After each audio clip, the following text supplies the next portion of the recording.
So hey guys, welcome back to another video of great ruler season 2। और आज के इस वीडियो में हम मूचन को देखेंगे जहां पर वो अपनी उस ब्लैक थंडर लेक में पूरी जी जान लगा देगा। और by the end of the season हम मूचन की पावर और कल्टीवेशन लेवल को भी डेवलप होता हुआ देखेंगे। और by the end of the episode great ruler की स्टोरी और ज्यादा मिस्टीरियस बनती जाएगी। और वो कैसे, चलो जानते हैं। सो होमीज, हमारे इस पार्ट की स्टार्टिंग भी वहीं से होती है जहाँ पर लास्ट पार्ट एंड हुआ था। और हमने देखा था कि यहाँ पर एल्डर को पता चला था कि जो मूचन है वो असल में the great ancient ancestor Buddha clan का एक डिसेंडेंट है। इस दौरान वो उसके बॉडी के अंदर उस ब्लैक लाइटनिंग पॉइजन को पूरी तरीके से सील करके उसे दो उंगलियों के बीच में स्टोर कर देता है, जिसके चलते मूचन इसकी पावर्स का भी यूज कर सकता है। और अब मूचन के पास एक नई टेक्निक भी आ चुकी थी। अब वो इसे the divine black lightning poisonous finger का नाम देता है। इसी के साथ नेक्स्ट एपिसोड में हम देखते हैं जहाँ पर हमें जो मास्टर दीन है और बाकी सारे मास्टर्स को दिखाया जाता है। और यहाँ माहौल काफी टेंशन वाला होता है। और हम यहाँ पे एल्डर दीन को देखते हैं जहाँ पर उनके हाथ में एक लेटर होता है, जिसे रीड करके वो कहने लगते हैं कि अच्छा, तो वो अकेडमी भी यहाँ पे आ चुकी है। अब यहाँ पे हम दूसरे एल्डर को देखते हैं जो कि कहने लगता है कि उनका इस वक्त आना मुझे बिल्कुल भी ठीक नहीं लग रहा। आखिर एंशिएंट चिल्ड्रन स्पिरिचुअल एकेडमी इस वक्त यहाँ पे क्यों आ रही है? मुझे तो पक्का लगता है कि इन लोगों ने हमारे एकेडमी और हमारे डिसाइपल्स के लिए कोई तगड़ी वाली प्लानिंग जरूर की होगी। इस दौरान हम देखते हैं कि पास मौजूद दूसरा एल्डर भी कहने लगता है कि हाँ, मुझे ऐसा ही लगता है। और ये लोग इस मौके का फायदा उठाना चाहते हैं क्योंकि फिलहाल हमारी जो हेवनली रैंकिंग की फोर्स है वो पूरी तरीके से हमसे दूर है और इस वक्त एकेडमी में वो लोग है भी नहीं। और इसी वजह से ये लोग यहाँ पे इस एक्सचेंज मैच के लिए आए हैं क्योंकि इन्हें पता है कि हमारे पास हमारे स्ट्रॉन्गेस्ट डिसाइपल्स तो है नहीं। यहाँ पे दीन भी कहने लगता है कि वो लोग नॉर्दर्न हेवेंस के अगेंस्ट मैच लड़के अपने नाम को और ज्यादा चमकाना चाहते हैं क्योंकि इस वक्त तो उनके मुताबिक हमारे इस एकेडमी को हराना बहुत ही ज्यादा आसान होगा। तभी यहाँ पर एल्डर कहने लगते हैं कि अगर यहाँ पर हमारी एकेडमी हार जाती है तो मुझे पूरा यकीन है कि वो लोग इस बात का फायदा जरूर उठाएंगे और फिर 5 ग्रेट एकेडमीज के सामने हमारी क्या इज्जत रह जाएगी। वो लोग तो हमसे सवाल जवाब करना भी शुरू कर देंगे। यहाँ पे एल्डर कहने लगते हैं कि मैं समझ गया, अभी के भी जाओ और हेवन रैंक के जितने भी बच्चे कुछ डिसाइपल्स हैं उन सभी को इन्फॉर्म करो। अगर ये लोग वाकई में यहाँ पे एक्सचेंज बैटल के लिए आए हैं तो हम इन्हें कड़ी चक्कर जरूर देंगे। इस दौरान सीन शिफ्ट होता है और हम मूचन और उसी एल्डर को देखते हैं जहाँ पे यहाँ का जो नजारा था वो देखते साथ ही जो एल्डर है जो कि काफी ज्यादा डर चुके थे वो मूचन से कहने लगते हैं कि हाँ भाई, ये जो अपॉर्चुनिटी है ना, ये किसी को जिंदगी में एक बार मिलने वाली अपॉर्चुनिटी के बराबर है। तो अगर तुम्हें डर लग रहा है ना, कि तभी मूचन यहाँ एल्डर की तरफ देखता है और उसकी आंखें देखकर ही एल्डर समझ जाता है किसी बात का डर नहीं। इस दौरान मूचन हंसता है, कहने लगता है कि एल्डर, कहीं आपको तो डर नहीं लग रहा? जिस पे एल्डर कहता है कि मुझे क्यों डर लगेगा? जिस पे मूचन उन्हें छेड़ते हुए कहता है कि हाँ, आपको इसी बात का डर लग रहा होगा कि कहीं मैं once in a lifetime मिलने वाली अपॉर्चुनिटी को जाया न कर दूं। बाकी आप चिंता मत कीजिए, मुझे बिल्कुल भी डर नहीं लग रहा, लेकिन हाँ, मुझे आपके लिए बुरा लग रहा है। जिस पे हम देखते हैं कि एल्डर को गुस्सा आ जाता है। वो कहने लगता है कि हाँ, बस करो, मुझे तुम पर यकीन है। अब जरा सामने देखो, मैं यहाँ पर सारी लाइटनिंग स्पिरिट को गैदर करूंगा और एक जगह पे उन्हें पॉइंट आउट करूंगा और इस दौरान तुम्हें इस मौके का फायदा उठाकर सीधा अंदर जाना है और उसी लाइटनिंग आउट पिल को मेरे लिए ढूंढ के लाना है। एक बात याद रखना, तुम्हारी जो लाइटनिंग आउट फिजिक टेक्निक है, यानी तुम्हारी वो जो थंडर बॉडी की ताकत है, उसके जरिए से तुम बस 1 घंटे तक के लिए इसके अंदर सर्वाइव कर पाओगे। तो बेहतर होगा कि ज्यादा होशियार बनने की जरूरत नहीं है। अगर तुम्हें सिचुएशन कुछ भी बिगड़ती हुई लगे तो चुपचाप वापस आ जाना। जिसपे मूचन कहता है कि चिंता मत कीजिए, मैं अपना ख्याल रखूंगा। जिसपे वो एल्डर चाहते हैं, कहने लगते हैं कि हाँ, तुम्हें सही सलामत वापस आना है क्योंकि मैं तुम्हारी बाकी के पॉइजन्स को भी रिफाइन करने वाला हूँ, साथ ही तुम्हारे लिए उस इम्प्रूवमेंट को भी कास्ट करूंगा। अब ये चीज मैं किसी कॉप्स के ऊपर तो कर नहीं सकता ना। ये कहते साथ ही वो सीधा ऊंचाई की तरफ निकल जाते हैं। कि तभी यहाँ पर जैसे जैसे वो अपने स्पेल को कास्ट करने के लिए रेडी होते हैं, वहीं दूसरी तरफ उसी लाइटनिंग स्पिरिट को देखते हैं जो कि किसी ड्रैगन फॉर्म में था और यहाँ पर उसकी बड़ी बड़ी रेड आईज थी। कि तभी यहाँ पर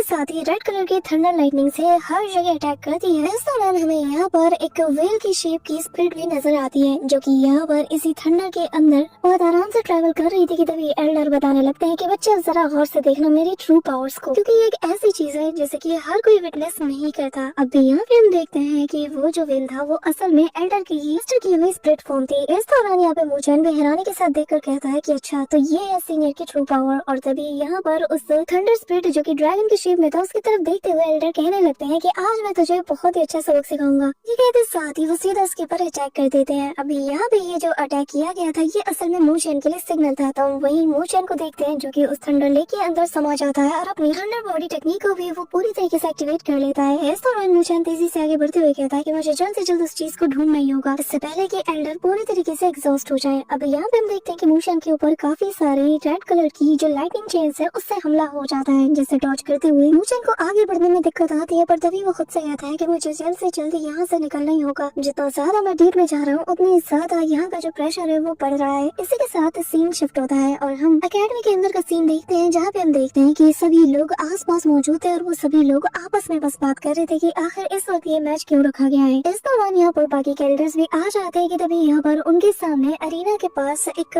पोर्टल भी ओपन होता है जिसके अंदर से एक बहुत बड़ी सी गेट बाहर निकलती है, जिससे देखते साथ ही एल्डर्स भी काफी ज्यादा शौक थे और उनमें से एक एल्डर कहता है कि लगता है कि इनका दिमाग खराब हो चुका है जो ये इस हद तक उतर आए हैं। इसी के साथ एंशिएंट चिल्ड्रन स्पेशल एकेडमी का ये जो गेट था ये ओपन होता है। इसके अंदर से हम एक फिगर को देख पाते हैं जो कि असल में इनका दीन है और जिनका नाम फेई किंग सॉन्ग है। और जैसे ये अंदर की तरफ एंटर होता है तो यहाँ पे आते साथ ही वो आसपास के नजारे को देखने लगता है। इस दौरान हम उसके पीछे उसके सारे लोगों को भी देख पाते हैं और तभी वो आते साथ ही कहने लगता है कि जैसा कि मैंने उम्मीद किया था नॉर्दर्न स्पिरिचुअल एकेडमी तो काफी ज्यादा सुंदर है, लेकिन दीन पता नहीं ऐसा क्यों लग रहा है कि यहाँ पर तुम्हारे कुछ लोगों की कमी है। जिसमें दीन बताने लगते हैं कि अगर तुम्हारा मतलब शेन चेंग और ली जुआन टाउन से है तो मैं तुम्हें पहले ही बता दूं कि वो लोग इस वक्त ब्लैक ड्रैगन को हंट करने के मिशन पे गए हैं और फिलहाल के लिए वो लोग यहाँ पे अवेलेबल नहीं। अब ये सुनते साथ ही वो दीन नाटक करने लगता है और कहता है कि यार कितनी बुरी बात है, लगता है कि हम लोग यहाँ पर गलत समय पे आ गए हैं और मुझे लगता है कि जो तुम्हारे पास बाकी बचे हेवन रैंक्स के स्टूडेंट्स हैं वो लोग कुछ कमाल दिखा सकते हैं। वो लोग अपने ताकत के दम पर ये साबित कर सकते हैं कि क्यों 5 ग्रेट एकेडमीज के नजरों में उन्हें कंसीडर किया जाना चाहिए, है ना। ये कहते साथ ही वो जोर शोर से हंसने लगता है और तभी वो लियू ज़ेंग को अपने पास बुलाता है। इस दौरान दीन भी इसके इरादे से पूरी तरीके से वाकिफ हो चुके थे तो वो भी उससे कहने लगता है कि हाँ तुमने सही कहा और अब ये जगह ही हमारे लिए बैटल एरिना बनेगा। और तभी वो अपना हाथ लहराते हैं और यहाँ हम देखते हैं कि ग्राउंड के आसपास का एरिया पूरी तरीके से कवर हो जाता है। वो यहाँ पर एक बैरियर को लगा देते हैं। इस दौरान मैदान में यहाँ पे लियू ज़ेंग नाम का बंदा उतरता है जो कि अपने स्पेयर के साथ यहाँ मौजूद सभी को घूरते हुए कहने लगता है कि मैंने सुना है कि जो नॉर्दर्न हेवन स्पिरिचुअल एकेडमी है ये काफी ज्यादा स्ट्रॉन्ग है और स्पेशली इनके जो हेवन रैंक के जो डिसाइपल्स है ये लोग काफी ज्यादा एक्स्ट्राऑर्डिनरी है। तो चलो आज मैं देखता हूँ कि आखिर वाकई में जो मैंने सुना है वो सच है या नहीं और क्या वाकई में तुम सब लोग इतने ज्यादा ताकतवर हो या नहीं। तो बताओ आखिर वो कौन है जो कि मुझे सबसे पहले चैलेंज करना चाहेगा। इस दौरान मैदान में नॉर्दर्न स्पिरिचुअल एकेडमी की तरफ से एक बंदा आता है जो कि आते साथ ही बताने लगता है कि मैं हेवन रैंकिंग में 7th नंबर पे आता हूँ और मेरा नाम है शू हुआंग और मैं तुम्हारे इस चैलेंज को एक्सेप्ट करता हूँ। अब लियू ज़ेंग जैसे नंबर 7 सुनता है तो उसे हंसी आ जाती है। वो कहने लगता है कि चलो ठीक है, अगर तुम्हें मुझसे फाइट करने का इतना मन है तो मैं तुम्हें मना तो नहीं करूंगा, लेकिन उम्मीद करता हूँ कि तुम मेरे सामने जल्दी नहीं हारोगे। ये कहता साथ ही वो उसकी तरफ टूट पड़ता है और यहाँ पे हम देखते हैं कि जो शू हुआंग है वो भी उस पर टूट पड़ता है। यहाँ पे दोनों आते साथ ही अपने स्वॉर्ड और अपने स्पेयर से एक दूसरे पे हमला करना शुरू कर देते हैं। इस दौरान यहाँ पे इसकी बातें सुनकर शू हुआंग कहने लगता है अभी तक मैच खत्म नहीं हुआ तो बेहतर यही होगा कि अपनी जुबान पे थोड़ा कंट्रोल रखो और इतना ज्यादा एरोगेंट मत बनो, क्योंकि हमारी जो नॉर्दर्न हेवन स्पिरिचुअल एकेडमी है ये हमारी इस एरोगेंसी और तुम्हारे इस डिसरिस्पेक्टफुल वाली टोन को बिल्कुल भी बर्दाश्त नहीं करेगी। अब यहाँ पे हम देखते हैं कि वो अपनी तलवार को और तेजी से उसकी तरफ चलाना शुरू कर देता है। इस दौरान यहाँ पवेलियन के आसपास मौजूद बाकी सारे लोग भी इनका बैटल देख रहे थे कि तभी यहाँ पर हम मू फेंग को देखते हैं जहाँ पर वो लियू ज़ेंग का नाम सुनकर तब से यही सोचा जा रहा था कि न जाने ऐसा क्यों लग रहा है कि मैंने इसे कहीं तो देखा है। इसके बाद वो इस बात का जिक्र मिस ज़ियाओ से भी करता है और बताने लगता है कि तुम्हें ऐसा नहीं लग रहा कि इसका नाम कहीं सुना सुना सा लग रहा है। इस दौरान हम लियू ज़ेंग को देखते हैं जहाँ पर वो अपने स्पेयर के अटैक से जो शू हुआंग है उसे बहुत बुरी तरीके से डोमिनेट करते हुए उसे पीछे की ओर ढकेल देता है कि तब वो यहाँ पर काफी सारे रेड कलर की शार्प क्रिस्टल से हमला भी करता है जिससे कि शू हुआंग जैसे तैसे डॉज करता है और तभी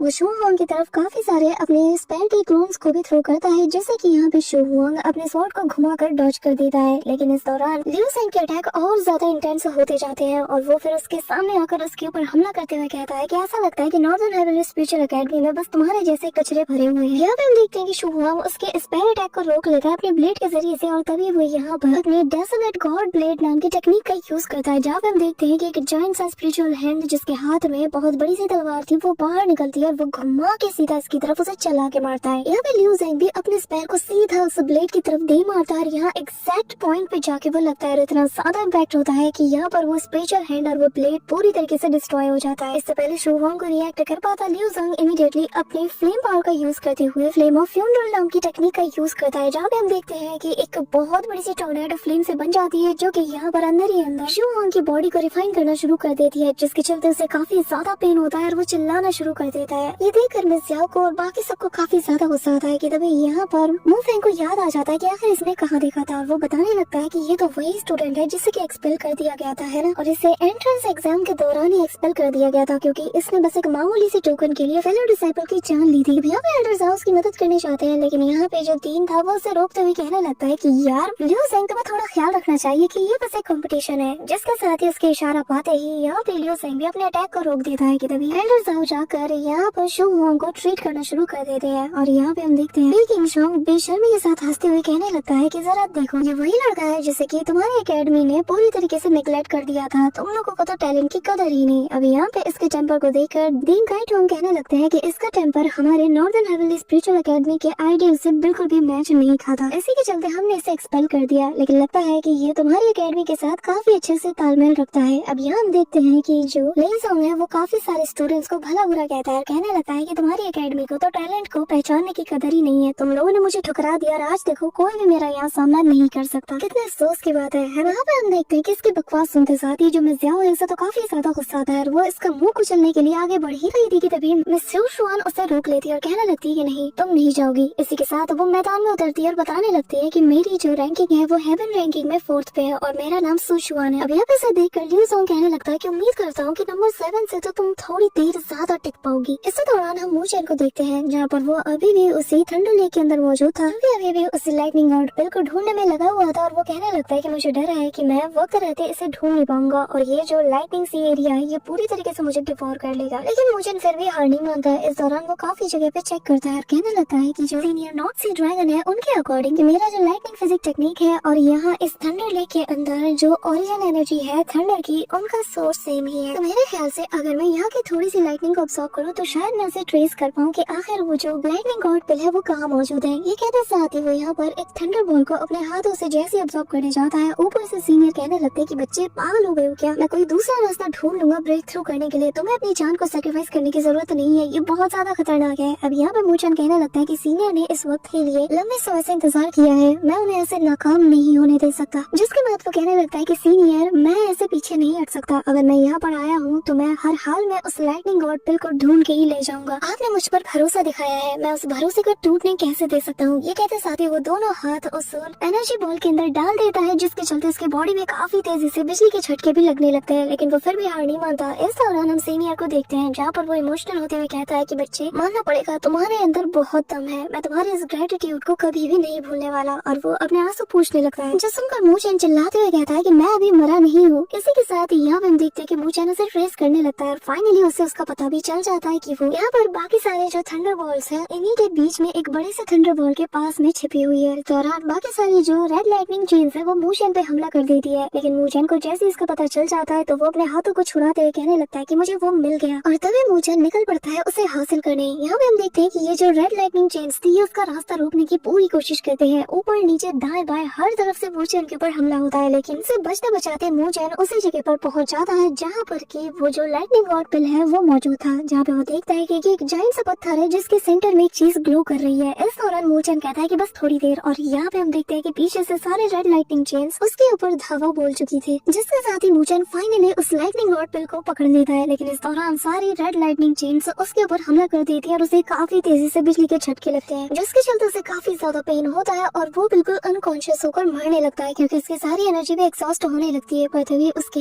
यादों के अंदर उसे मिस लुओली नजर आती है, यहाँ पर वो रोते हुए उससे कहने लगती है कि मूचेन तुमने मुझसे वादा किया था कि तुम कभी भी मुझे अकेला छोड़ के नहीं जाओगे। मिस लुओली को यहाँ पे याद करते साथ ही मूचेन के अंदर बहुत ताकत आ जाती है और वो इमीडिएटली वापस से रेजिस्ट करना शुरू कर देता है, लेकिन इस दौरान यहाँ पे सीनियर आ जाते हैं जो कि उसे देखकर कहने लगते हैं कि पागल कहीं के, तुम्हें क्या लगता है कि मैं तुम्हें ऐसी सिचुएशन में छोड़ के चला जाऊंगा। और वो यहाँ पर सारी रेड लाइटनिंग को फ्रीज करते हुए मूचेन की जान बचा लेते हैं। यहाँ पे हम देखते हैं कि वो सारे चेन्स फ्रीज होते साथ ही टूट जाते हैं और मूचेन उन्हें जैसे उलट के देखता है तो इनके पीछे वही लाइटनिंग स्पिरिट पड़ी हुई थी, लेकिन यहाँ पे सीनियर एक फूंक मार के ही इस पूरे के पूरे स्पिरिट को ही यहाँ पे फ्रीज कर देते हैं और तब मूचेन अपनी मुट्ठी खोलकर इन्हें दिखाता है कि फाइनली उसने उस लाइटनिंग गॉड पिल को हासिल कर ही लिया। यहाँ पे सीनियर को तो अपनी आंखों पे यकीन नहीं होता और तभी वो उसे होल्ड करते हुए कहने लगते हैं कि आज तक मैंने जिस चीज का इतने बरसों से सपना देखा है मुझे लगा नहीं था कि एक दिन मैं इसे वाकई में अपने हाथों से पकड़ पाऊंगा। इस दौरान यहाँ पे मूचेन कहने लगता है कि सीनियर मुझे अच्छा लगा कि मैंने आपको डिसअपॉइंट नहीं किया, जिस पे एल्डर कहने लगते हैं कि चुप रहो, तुम बहुत ज्यादा बेवकूफ हो, तुम्हें क्या जरूरत है अपनी जिंदगी को ऐसे खतरे में डालने की, और तुम्हारे जैसा बेवकूफ अब मुझे पूरी जिंदगी याद रहेगा। वैसे मैं बता दूं तुम्हारी किस्मत अच्छी है, जरा अपने पीछे देखो, ये जो लाइटनिंग लोटस है ये सिर्फ बहुत किस्मत वालों को ही देखने को मिलता है, क्योंकि जब एक एंशिएंट थंडर स्पिरिट पूरी तरीके से फॉल होता है तब जाकर ऐसी सिचुएशन क्रिएट होती है कि ऐसे लाइटनिंग लोटस यहाँ पे प्रिपेयर हो, और जिसे कि एक्सट्रीमली रेयर नेचुरल ट्रेजर माना जाता है। और लेजेंड्स का तो ऐसा भी कहना है कि इस लाइटनिंग गॉड लोटस की मदद से ना तुम अपनी बॉटल नेक पावर को भी बहुत इजीली ब्रेक थ्रू कर सकते हो। मुझे तो ये सारी बातें सुनकर हैरान था, कहने लगता है कि क्या वाकई में इसके इतने सारे यूजेस हैं, जिस पे एल्डर बताने लगते हैं कि हाँ, और अब मैं तुम्हारे स्पिरिचुअल लाइट इम्प्रूवमेंट में इस लाइटिंग गॉड लोटस का यूज करने वाला हूँ। और मेरे बच्चे एक बात याद रखना, ये बहुत ही रेयर चांस है, तो तुम्हें खुद को पूरी तरीके से तैयार करना होगा। जिस पे मोशन भी उनके सामने रिस्पेक्ट के साथ कहता है कि सीनियर, मुझे आप पे पूरा यकीन है। वही दूसरी तरफ हम मिस सू को देखते हैं, जहाँ पर उसका सामना अभी भी लियू फेंग से चल रहा था, लेकिन एट द एंड हम देखते हैं कि लियू फेंग ने अपने उसी स्पेल की मदद से उसे बुरी तरीके से इंजर्ड कर दिया था। वो कहने लगता है कि लगता है कि तुम भी बाकियों की तरह ही बिल्कुल ट्रैश हो।